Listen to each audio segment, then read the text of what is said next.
fight off inflation by protecting your hard-earned dollars. We're learning more about a new strain of COVID-19. We'll tell you what we know about the Kraken variant. And a story of positivity. A Windsor animator lands her first big job, and it's an exciting one. 3 organizations representing police officers are launching an initiative to combat violence that in just weeks has left 5 of those Canadian officers dead. They're promising research to identify the causes and vowing to demand reforms. The CBC's Ali Chiasson has the story. My members are saying enough is enough. Too many lives have been shattered and too many police funerals held. Toronto Police Constable Andrew Hong, South Simcoe Police Officers Constable Morgan Russell and Devon Northrup, RCMP Constable Shaylin Yang from Burnaby, BC, and most recently, OPP Constable Greg Pirshawa were all killed on the job in 2022. These are not things that we recover from quickly, and it plays at the back of your mind every time. With morale at a new low point, a coalition of police unions representing 60,000 members is calling on the highest levels of government to step in. Let's analyze certain things because it's just not working. Considering that some of those accused in the killings have long criminal records and weapons bans, the issue of bail is top of mind. Who should get it and what the conditions should be. Particularly once they are placed on bail, what mechanisms are there to ensure that they do actually abide by their conditions? Do we need to expand possibly the use of electronic ankle monitoring? Things such as that. But these require investments. Investing in officer safety, but the Toronto Police Association president says it's bigger than that. This is a larger public safety issue, which everybody should be concerned with. The statement also calls on Canadians to help them advocate for these changes. But is this the best way to engage the public? It's been very difficult for the police if they've tried to establish that dialogue because of long-seated distrust from many communities and community members with the police. Calling for improved public safety and justice reform isn't new. These are the types of reforms that people have been calling for quite some time. But all parties can agree there have been too many scenes like this. And it's an important turning point. We need to make sure there's further investment upstream as well, in housing, education, in those pieces as well. But that's what's really going to help is a combined effort from all levels of government. Ali Chiasson, CBC News, Toronto. The Canadian economy recorded big job gains in December. That's according to Statistics Canada's report today. And this has analysts predicting another significant interest rate hike from the Bank of Canada. The CBC's Anis Hedari reports. The sewer squad is always looking for people to join the team these days. Man, could we use a couple more employees, eh? Absolutely. Phil Stinner calls his plumbing business recession-proof. What he can't avoid is a lack of people looking for work. We could definitely use a couple more. We're able to service the calls, but it's taxing on the staff. And the situation may not improve anytime soon. So when there's a tighter labor pool, that's even harder to find the right people. So, it just slows down, and I have plans to grow every year significantly. Canada's labor pool got even tighter in December. The latest numbers show the unemployment rate fell, and the number of new jobs was far higher than predicted.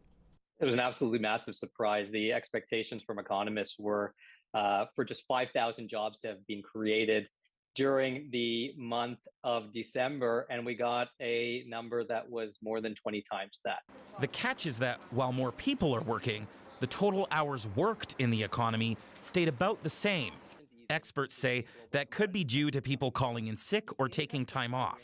Yes, a lot more Canadians had jobs, but there wasn't a lot more goods and services being produced. And so we need more workers to do the same amount of work as we would have expected pre-pandemic. And while Canadians who found new work might be thrilled, the Bank of Canada could see this as a sign interest rates need to go up again. Let's not overthink this. The central bank is going to look at this and see 100,000 jobs were created and think to themselves that rates need to be higher. If interest rates end up rising again, this tight market for jobs could mean Canadians need to keep tightening their belts. Anis Hedari, CBC News, Calgary. Here in Windsor, the unemployment rate remains one of the highest for major cities in Canada. Rising interest rates make every dollar you earn more precious. Our Dale Molnar spent the day searching for advice from the experts. Here are some tips to fight off inflation. According to Statistics Canada, Canadians are in more debt now than they were 3 months ago. Canadians now owe $1.83 for every dollar of disposable income they have. According to an insolvency trustee, that coupled with rising interest rates has led to a perfect storm of people not being able to pay their debts. Insolvencies in Ontario rose a whopping 13.1% last year compared to 2021. And according to Mike Braga of BDO Canada, the figures are about the same for Windsor. We're anticipating that interest rates will continue to increase, especially because they just released statistics indicating that from a job market perspective, it hasn't cooled off. And the government is anticipating that bankruptcies will continue to increase, not only in Windsor, but throughout the country, just because Canadians are continuing to carry debt. Braga says Canadians can no longer keep spending without sticking to a budget. And to do that is to track expenses at least for a month and figure out where your dollars are going. And then asking ourselves the question, can we really afford to be living the lifestyle that we are right now, or where can we cut back? Chris Clark says financial planners like him can offer the professional advice to help people watch their spending and concentrate on paying down debt first. And what are you spending your money on? And are you tracking that? Have you looked at your bank statements and credit card statements that will tell you the story of the little things that you could maybe cut back on and that type of thing. Clark says stay away from payday loan outfits because they charge the most interest, but he says it's important to save up an emergency fund. There are a lot of myths that you need a lot of money to start with a financial planner, and that's just not the case. To make matters worse, some analysts are predicting we are heading into a recession, but Braga says there is a bright side to that. Financial experts are indicating is if we do go into a recession, that it's going to be a shorter piece.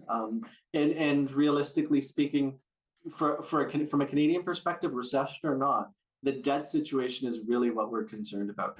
Finally, Mike Braga suggests if you can, try to increase your income this year, either by selling something, working extra hours, or even possibly getting an extra job. Dale Molnar, CBC News, Windsor. We are becoming a mobility tech company with the size of a powerhouse and the soul of a startup. That's the CEO of Stellantis on the automaker's future. He was the keynote speaker at the Consumer Electronics Show in Las Vegas this week. Yesterday, they unveiled a concept battery electric pickup truck. It's called the Ram 1500 Revolution. The CEO also let it be known that the cost to make electric vehicles is too high, saying that they'll be too expensive for the middle class. He said that a battery electric vehicle costs about 40% more than one powered by gasoline. The automaker is worried that fewer people will be able to afford those cars. That will mean fewer sales, so prices would rise. He says they're looking at ways to cut costs, telling reporters that could include closing factories. The company is set to idle the Belvedere plant next month, laying off 1,300 people. Events in Washington today marks the 2-year anniversary of the insurrection at the U.S. Capitol building. A memorial was held for the 5 people who died as a result of the violence. It included a moment of silence for the 140 officers who were injured. Also, U.S. President Joe Biden awarded 12 individuals with Presidential Citizens Medals.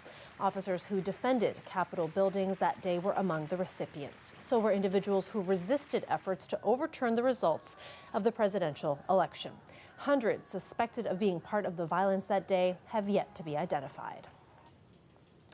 The U.S. House of Representatives has adjourned until later tonight after failing to elect a House Speaker in 13 rounds of voting. Republican Kevin McCarthy managed to win over some party members who had previously opposed his bid, but he is still short of the 218 votes needed. The motion is adopted. Accordingly, the House stands adjourned until 10 p.m. tonight. McCarthy says he's confident he'll get the votes to become Speaker of the House tonight. A small group of right-wing hardliners within the Republican Party are standing in his way, refusing to support him. It has left the GOP in disarray for more than 4 days, and congressional business has ground to a halt. A check-in on the COVID-19 situation now. There's a new variant that's called Kraken. It also goes by XBB.1.5. The World Health Organization says this is the most transmissible version of the virus, but it's not clear how severe Kraken is. Medical professionals in Windsor say it's likely already here. What that would translate to clinically, though, we don't know yet, because we don't know quite how severe it's going to be in terms of infections. But at least we do know that with the XBB variant anyways, that the current bivalent vaccines are effective against it. There's 21 confirmed cases of the Kraken variant in Canada, according to public health officials. The local health unit is not aware of any cases in Windsor, Essex. Dr. Sad expects that to change, citing the rapid spread of the variant in the United States. Medical professionals say that the bivalent vaccines are effective, and as of today, 1 in 5 people in Windsor, Essex have the recommended 4 doses of COVID-19 vaccinations. A Windsor animator has secured her first big job. Delaney Bodwin is working on Rubble and Crew. It's a spin-off of the children's show Paw Patrol. She says the positive attitude of the animated characters has rubbed off on her. Their happiness and optimism and their way to, how they, even if something's kind of serious, they bring it back to a really positive place. And that definitely rubs off on me, and I'm sure the other people on my crew as well.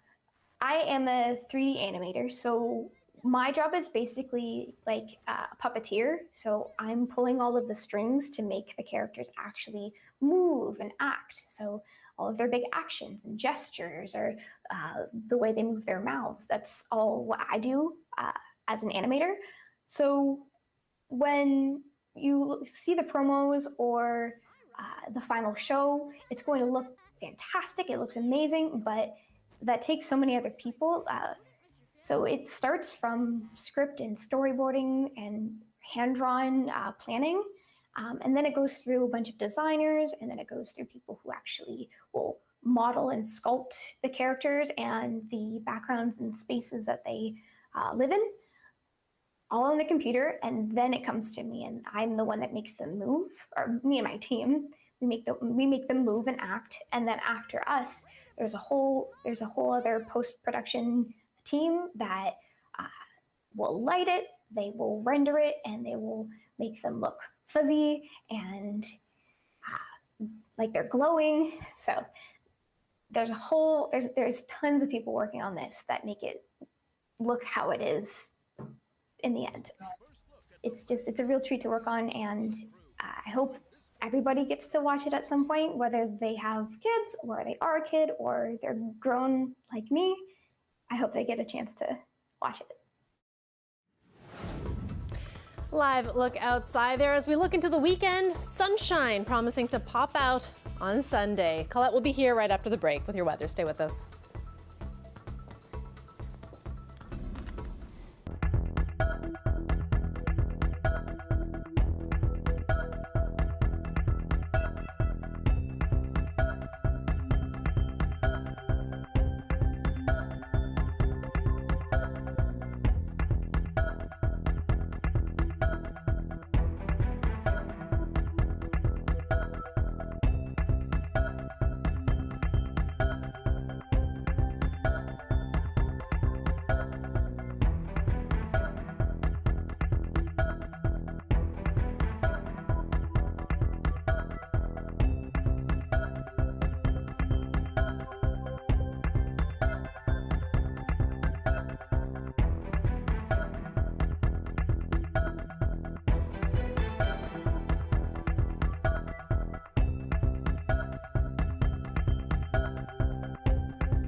4 days after suffering a cardiac arrest during a game, NFL player Damar Hamlin is making more progress in his recovery. He's breathing on his own and able to speak now that his breathing tube has been removed. Hamlin also surprised his teammates today by joining the Buffalo Bills morning meeting by video conference. The 24-year-old athlete collapsed on the field during a game between the Bills and the Cincinnati Bengals after a routine hit. He was given CPR on the field to restore his heartbeat before being rushed to hospital in Cincinnati. A heartwarming story now about a bald eagle that arrived broken and bloody at a veterinary college in Prince Edward Island more than a year ago. The bird, named Buddy, had been hit by a car. He underwent groundbreaking surgery and a long rehabilitation. But the eagle recently landed at a new home in Nova Scotia. CBC's Nancy Russell has this story. Mi'kmaq Elder Jr. Peter Paul performs the Eagle Song just before Eagle 450 leaves the flyway here at the Atlantic Veterinary College. This has been home since October 2021, where students and staff gave him the nickname Buddy. He was brought here with serious injuries. They suspect he was hit by a car, head injuries, and a spinal fracture discovered when they did a CT scan. The eagle had surgery about a month later, a procedure so new that it was only being done for the second time in the world. Buddy has recovered, but not enough to be able to survive in the wild. After some searching, the AVC Wildlife Service found him a new home, which is why today is goodbye. It's a good sign. It's one of those things we're sad to see them go, but we're happy for them in the long run to make sure that they can, live their best life moving forward. Goodbyes are not a thing to us as Mi'kmaq people. I'd much rather say Namultis, see you later. 4 hours later, the eagle arrived at his new home, an enclosure specially designed for him at the Hope for Wildlife Rehabilitation Centre in Nova Scotia. The introduction went better than expected. Wonderful. Yes, it was a bit surprising. I was thinking, oh, he's going to walk around and, sit for a while and look around. But no, he started flapping his big wings and went straight onto the perch. So that was really nice to see. Buddy checked out his new digs, and some of his neighbors dropped by to check him out.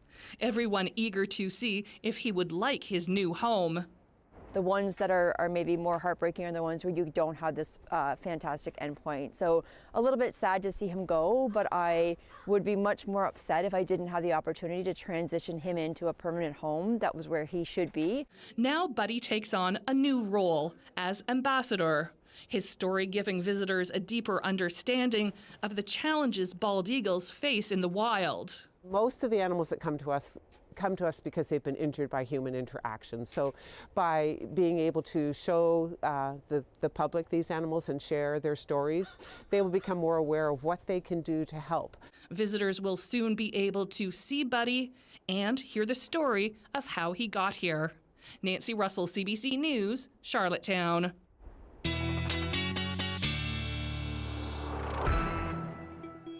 Colette Kennedy joins us now for a look at our local weather. Colette, things are about to cool off a bit. Yeah, they are going to be resetting a little bit when it comes to our temperatures as we head into the weekend. But there are many things to like about the weekend. I mean, okay, it's the weekend, so there's that. But I mean about the weather that's coming, that I don't think anyone's going to be complaining too much about the temperatures dropping a bit. And really, they're still going to be running above seasonal when we look at the numbers. So I'll have those for you in just a moment. But just taking a look at from today, what a normal high would be and a normal low and where we've been. So almost 3 degrees for that daytime high and not even falling below freezing in terms of at least since midnight last night. So we're going to find that temperature dipping just below, though, as we go through the overnight tonight. So there's a look at the current readings. 1 for Kitchener and London, Chatham-Kent as well. 3 for Sarnia at the moment, and Windsor coming in at 2. And the winds generally light kind of from the west to slightly southwest direction. They have been picking up a little bit of moisture from the lakes, and there's a little bit of lake effect that you can see with some light flurry kind of wet flurry activity, and a few areas where that could persist, but certainly the clouds associated with it will persist. And I think one of the kind of stubborn spots to get rid of some of the clouds will be around London, stretching back towards Goderich as we head into Saturday. So the clouds are going to erode, but it's really going to be taking a bit of time to kind of pick away at them and to see that improvement. So tonight, still quite a bit of cloud cover with a few wet flurries, kind of mixing with an isolated shower there at times, but pretty highly isolated. And then tomorrow, looking at those clouds, you can see they are hanging on in the morning in many cases, just getting a little sun kind of breaking through. But later in the day, if you have some patience, then we'll get into more sunshine coming into our skies. So it will get better on Saturday. And then we're going to kind of do a reversal in terms of sky conditions as we go into Sunday. So we'll have clear skies Saturday night into Sunday morning. That's going to make for a cooler night and a cool start to the day on Sunday, just that we haven't really experienced in a few days here because of this mild start to 2023. But into the afternoon, we'll actually see some increase in cloudiness coming back into southwestern Ontario for Sunday. So that's kind of that flip-flop that we'll be doing. Overnight temperatures tonight, as they dip down, I do think we'll eventually get down to that -1, so just falling just below the freezing mark. The wind's not terribly strong. There'll be a bit of a wind chill, but really it'll be a bit more significant and noticeable Sunday morning after that overnight low of -4 to -5. So that's that cooler start. Tomorrow's daytime high, too. That arrow means clouds decreasing in the afternoon. This one means that Sunday increasing as the day goes on. Sunshine on Monday, some quieter conditions ahead with just a few pockets where we have a few isolated flurry chances. Thanks for that call out. Have a nice weekend. Yeah, you too. When we come back, Josiah Sinan will join us and we'll learn more about what's happening at Point Pelee National Park.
Point Pelee National Park closed the gates this week. It's closed to visitors until January 20th for the annual deer call.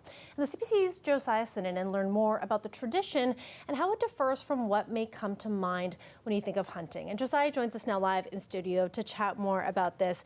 Josiah, you actually spoke with Caldwell First Nation Chief Mary Duckworth, and they have a partnership between Caldwell and Parks Canada for the deer call. So what did you learn about that?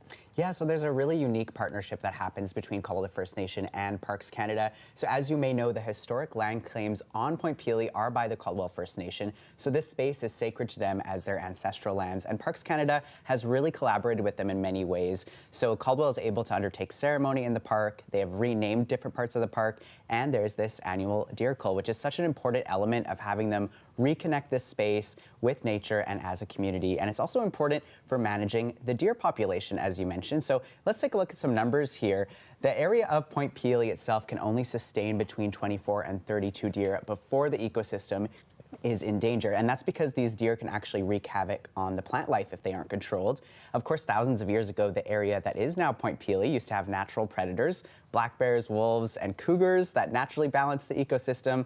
But the absence of those populations today, it makes this important to be managed. And they're doing that by involving Caldwell in a sustainable way. So really, really cool initiative here.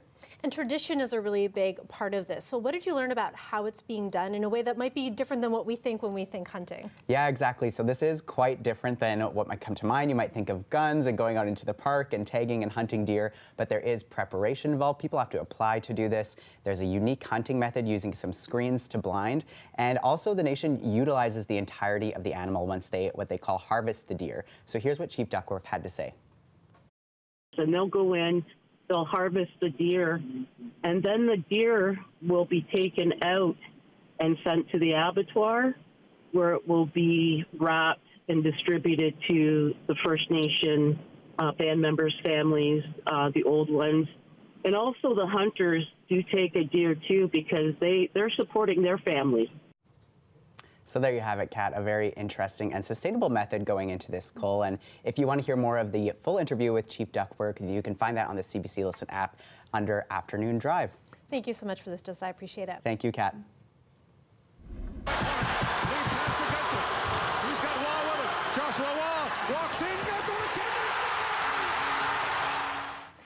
Dylan Gunther was Team Canada's hero last night. The gold medal goal ending 6 minutes and 22 seconds of overtime agony after Team Canada's 2-goal lead crumbled midway through the third period. It was Canada's second straight World Junior title and its 20th since the tournament began. That is it for CBC Windsor News. For news anytime, go to our website, cbc.ca/Windsor. Thanks for watching. Have a great night and a great weekend.